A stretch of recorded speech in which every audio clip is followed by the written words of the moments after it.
আজকে আমরা আলোচনা করব রায় মার্টিন প্রশ্নবিচিত্রা থেকে 4 নম্বর স্কুল, যেটা তোমাদের দ্বিতীয় পরীক্ষা হতে চলেছে, দ্বিতীয় ইউনিট টেস্ট সেখান থেকে।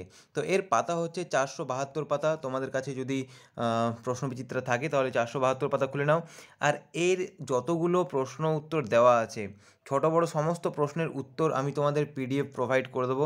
সমস্ত নোটস তোমরা পিডিএফে পেয়ে যাবে। তো পিডিএফটি কোথায় পাবে সেটা জানার জন্য তোমরা ভিডিওটি দেখো। আমি ভিডিওটির মধ্যে তোমরা কোথায় পিডিএফটি পাবে সেটা বলে দেবো। তো সম্পূর্ণ ভিডিওটি দেখো, স্কিপ করো না। দেখো প্রথম যে প্রশ্নটা, সেটার উত্তর দেখো কি বলেছে। প্রথম প্রশ্নটা কি বলেছে, হলদি নদী যে দুটি নদীর মিলিত রূপ সেটা কোন নদী দুটো? তো এটা হচ্ছে অপশান ডি, কংসাবতী এবং কেলেঘাই। নোটসে সমস্ত প্রশ্নের উত্তর দেওয়া আছে ভালোভাবে। আর যে অঙ্কটা লাস্টে করে দেওয়া আছে, তোমাদের প্রশ্নে দেওয়া আছে, সেই অঙ্কটাও আমি করে দিয়েছি। তো সেই অঙ্কটার সলিউশন তোমরা কোথায় পাবে সেটাও বলে দেবো। ভিডিওটি সম্পূর্ণ দেখো। হ্যাঁ, আর অবশ্যই চ্যানেলটিকে সাবস্ক্রাইব করে রাখো। আর সাজেশন দেওয়া হবে এই চ্যানেলের মধ্যে, বিভিন্ন ইম্পর্ট্যান্টস নোটস থাকবে যেগুলো তোমরা মিস করে যাবে। তো তার জন্য তোমরা চ্যানেলটিকে অবশ্যই সাবস্ক্রাইব করে রাখো। সেকেন্ড প্রশ্ন দেখো, কোচবিহার জেলা যে ভূপ্রাকৃতিক বিভাগের অন্তর্গত সেটা হচ্ছে তাল। এটা হবে তাল। 3 নম্বর দেখো, মূল মধ্যরেখার প্রতিপাদ দ্রাঘিমা। আচ্ছা, মূল মধ্যরেখা মানে হচ্ছে 0 ডিগ্রি, এর প্রতিপাদ হবে বিপরীত হবে 180 ডিগ্রি। কর্ণাটকের মালনাদ যে ধরনের মালভূমি সেটা হচ্ছে ব্যবচ্ছিন্ন মালভূমি। 1 ঘন্টায় পৃথিবী তার পরিধির কত ডিগ্রি দ্রাঘিমা অতিক্রম করে?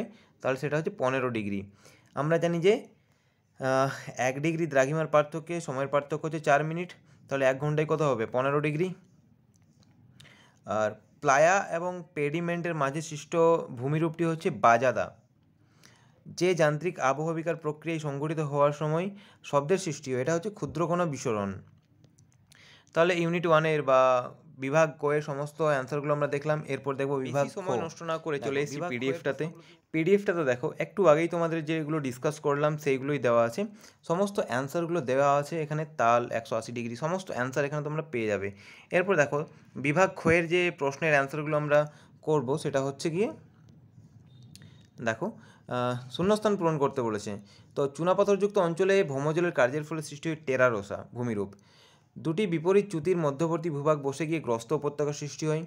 1 ডিগ্রি অন্তর দুটি অক্ষরেখার রৈখিক ব্যবধান হচ্ছে 111.1 কিলোমিটার। আর আচ্ছা, এখানে প্রিন্টিং মিস্টেক আছে। পশ্চিমবঙ্গ এবং নেপাল সীমানায় সিংহলীলা পর্বত শৈলশিরা অবস্থান করছে, এখানে একটু প্রিন্টিং মিস্টেক তোমরা দেখে নিও।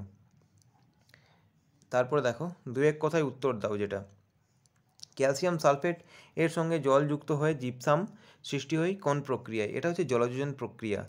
2 নম্বরটা হচ্ছে দুটি অভিসারী পাতের সংঘর্ষ সীমান্তে কোন রেখা সৃষ্টি হয়? এটা হচ্ছে সুচার লাইন। আর আইসোস্টেসি কথাটি প্রথম ব্যবহার করেন সি ডাটন, এবং কোথায় আর্দ্রতম স্থানের নাম পশ্চিমবঙ্গের? এটা হচ্ছে মৌসিনরাম। তোমাদের বলে রাখি, এটা পশ্চিমবঙ্গের আর্দ্রতম স্থানের নাম জিজ্ঞেস করেছে। ম্যাক্সিমাম কোয়েশ্চেন তোমরা যেটা পাবে প্রশ্নবিচিত্রায় সেটা হচ্ছে পশ্চিমবঙ্গের শুষ্কতম স্থানের নাম, সেটা হচ্ছে পুরুলিয়া। এটা মনে রাখবে, পুরুলিয়াটাই সবথেকে বেশি তোমরা পাবে প্রশ্নতে, এবং পুরুলিয়াটাই বা শুষ্কতম স্থানটাই আসার চান্স সবচেয়ে বেশি পরীক্ষাতে। তো দুটোর মধ্যে গুলিয়ে ফেলো না, আর্দ্রতম এবং শুষ্কতম। চলো নেক্সট যে প্রশ্নগুলো আছে সেগুলো হচ্ছে বড় প্রশ্ন, মানে 2 নম্বরের প্রশ্ন। দেখো, সময় অঞ্চল কাকে বলে? এখানে পিডিএফে তোমাদের সমস্ত নোটসগুলো বেশ ভালোভাবে বুঝিয়ে দেওয়া আছে। তো তোমরা এখান থেকে পিডিএফটা ডাউনলোড করতে পারবে, কথাই বলে দিই আগে। তো তোমরা পিডিএফটা ডাউনলোড করার জন্য প্রথমে এই ভিডিওটির ডিসক্রিপশন বক্সে যাও। ওখানে দেখো একটা টেলিগ্রাম চ্যানেলের লিঙ্ক দেওয়া আছে। ওই লিঙ্কে ক্লিক করো, তোমরা সোজা চলে যাবে টেলিগ্রাম চ্যানেলে। ওই চ্যানেলটিকে অবশ্যই জয়েন করে রাখবে, কারণ ভবিষ্যতেও তোমরা অনেক নোটস ওখানে পাবে। তো তোমরা অবশ্যই চ্যানেলটিকে সাবস্ক্রাইব করে রাখবে, কারণ চ্যানেলটি সাবস্ক্রাইব না করলে তোমরা এই ভিডিওগুলোও পাবে না। তো চ্যানেলটিকে সাবস্ক্রাইব অবশ্যই করো, এবং টেলিগ্রাম লিঙ্কটাতে ক্লিক করে ওখানে জয়েন হও, এবং ওখান থেকে সমস্ত নোটসগুলো তোমরা পেয়ে যাবে। ভবিষ্যতে তোমাদের সাজেশন দেওয়া হবে তোমাদের সুবিধার জন্য। তো চলো দেখো পরবর্তী যে নোটসগুলো আছে, প্রত্যেকটা নোটস এখানে করে দেওয়া আছে। দেখো প্রত্যেকটা নোটস এখানে দেওয়া আছে, তোমরা পিডিএফটি অবশ্যই কালেক্ট করে নাও। পার্থক্যগুলো দেওয়া আছে প্রত্যেকটা নোটস। হ্যাঁ, আর এই যে অঙ্কটা বলে রাখি, এই অঙ্কটার জন্য তোমরা আমাকে কমেন্ট করো। যদি কমেন্ট